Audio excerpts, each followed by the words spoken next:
নমস্কাৰ ছাত্ৰ ছাত্ৰীসকল, মই আজি তোমালোকৰ কাৰণে লৈ আহিছোঁ বহুত বেছি ধুনীয়া আৰু মৰম লগা এটি শিক্ষক দিৱসৰ ভাষণ। যেহেতু শিক্ষক দিৱস আহি পাইছেহি, তোমালোকৰ নিশ্চয় মন যাব যে শিক্ষক দিৱসৰ দিনা নিজৰ প্ৰিয় শিক্ষক আৰু শিক্ষয়িত্ৰীসকলৰ বাবে দুই এষাৰ কথা কোৱাৰ।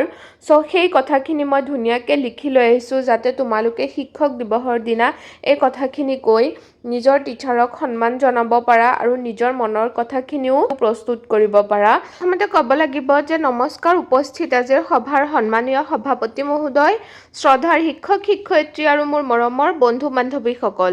মোৰ জীৱনৰ প্ৰথমটো খোজৰ পৰা আৰম্ভ কৰি আজি আমি যিটো স্থানত থিয় হৈছোঁ তাৰ আঁৰত থকা আটাইতকৈ মহান ব্যক্তিসকলক শ্ৰদ্ধা, শিক্ষক দিৱসৰ আন্তৰিক শুভেচ্ছা আৰু অভিনন্দন জনাই মই মোৰ বক্তব্য আৰম্ভ কৰিছোঁ। আজি 5 ছেপ্টেম্বৰ আমাৰ দেশৰ মহান দাৰ্শনিক, সুপণ্ডিত তথা শিক্ষাবিদ, ভাৰতৰ প্ৰাক্তন ৰাষ্ট্ৰপতি ডক্টৰ সৰ্বপল্লী ৰাধাকৃষ্ণনৰ পবিত্ৰ জন্ম জয়ন্তী। তেখেতৰ স্মৃতি আৰু মহান অৱদানক শ্ৰদ্ধা জনাই প্ৰতি বছৰে আমি এই দিনটো শিক্ষক দিৱস হিচাপে উদযাপন কৰোঁ। প্ৰিয় শিক্ষক শিক্ষয়িত্ৰীসকল, আপোনালোক কেৱল শ্ৰেণীকোঠাৰ চাৰিবেৰৰ মাজত পাঠদান কৰা শিক্ষকেই নহয়, আপোনালোক আমাৰ জীৱনৰ পথ প্ৰদৰ্শক। আমি যেতিয়া বাৰে বাৰে উজুটি খাই পৰি যাওঁ, আপোনালোকে মাতৃ স্নেহেৰে আৰু পিতৃৰ দৰে সাহসেৰে হাতখন ধৰি তুলি লয়। আমাৰ ভুলবোৰক শুধৰাই, আমাৰ খং ক্ষোভবোৰক ধৈৰ্যৰে চম্ভালি, আমাৰ অসম্পূৰ্ণ সপোনবোৰক দেউকা দিয়াৰ বাবে আপোনালোকে যি ত্যাগ কৰে তাৰ ঋণ আমি কোনোদিনেই পৰিশোধ কৰিব নোৱাৰোঁ।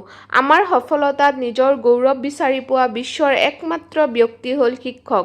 আজিকালি প্ৰায়ে ভাবোঁ এদিন এই স্কুল কলেজৰ দিনবোৰ শেষ হৈ যাব, আমি আমাৰ পথত আগবাঢ়ি যাম, কিন্তু আপোনালোকৰ প্ৰতিটো উপদেশ, শ্ৰেণীকোঠাৰ সেই খং, ৰাগ আৰু অফুৰন্ত মৰম সদায় আমাৰ হৃদয়ত সজীৱ হৈ থাকিব।